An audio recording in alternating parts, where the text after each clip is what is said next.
In today's video, I'm going to teach you how to set up and render your animation frames using output properties effectively. First, we'll begin by setting the output properties for your animation. This step is crucial because it ensures that your work will be rendered at the correct size and quality, matching your project needs. Start by navigating to the Output Properties tab, which you can find by looking for the little printer icon.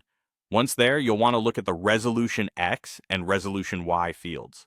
These control the dimensions of your final video, so input the resolution that suits your needs, be it HD, Full HD, or any other specific dimension.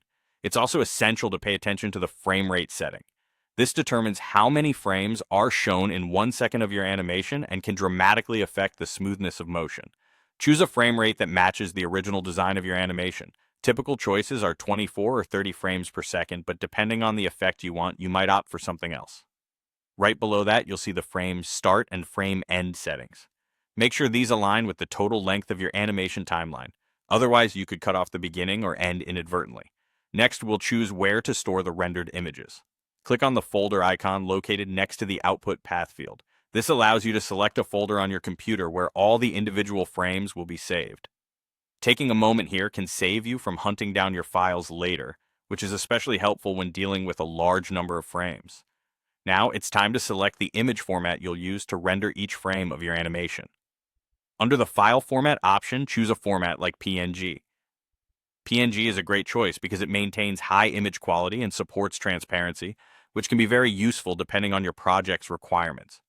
Using a consistent image format also helps when you compile these frames into a complete video later on. With all these settings in place, you're ready to render your animation.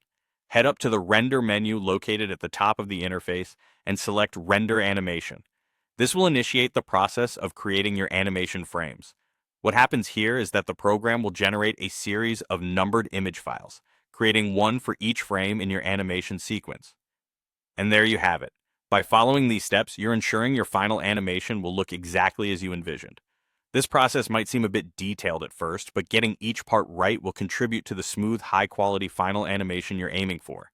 Keep practicing these steps, and soon it will become second nature, helping you bring your creative projects to life with confidence.